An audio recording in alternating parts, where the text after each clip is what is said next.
Hello guys, good morning. Meron akong ipapakita sa inyo na kung paano yung wala ng spike na tsinelas or sapatos, lalagyan po uli ng spike. Yan, gayahin nyo lang yan guys kung anong ginawa ko. Tingnan nyo, kasi guys lagi akong nadudulas, so naisipan ko na gawan uli ng spike. Kung sa mga gulong ba ay recap. Yan. Kung meron kayo guys na bakal na kahit stainless o kahit maliit na bakal na medyo matibay, initin nyo lang sa kalan or sa baga. Yan guys, gayahin nyo lang yan kung paano ko ginawa.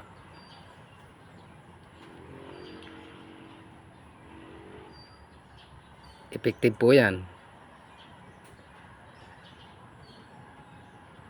Parang tunay yan, no? Tingnan nyo naman guys. Mas madali kasi ang ginawa ko kasi meron akong map gas. Ginamitan ko lang po siya ng map gas para mabilis. Sa araw-araw ko ba naman sinusuot yan, talaga mapupudpud. Kaparehas lang yan ang sinilas na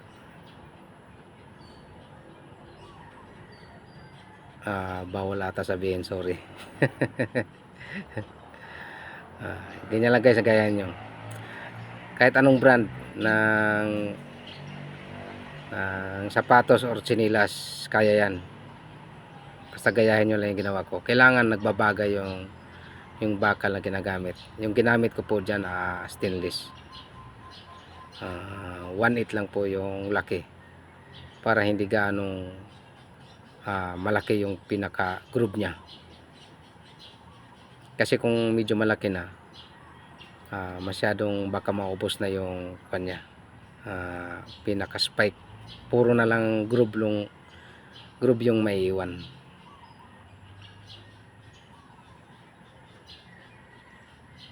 Ayan, matatapos na yung pinaka unang paris, yung kaliwa at sinilas. Ayan.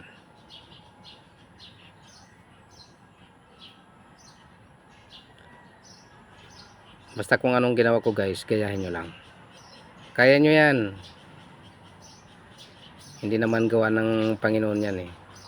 Basta sabi nga nila, basta gawa ng tao, kaya mo yan.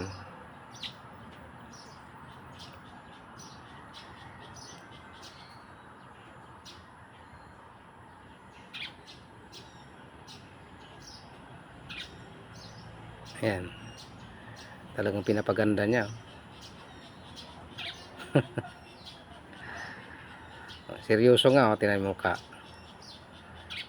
Walang kangiti-ngiti. Siguro sa init ng kanyan, sa init ng mapgas na yan, no?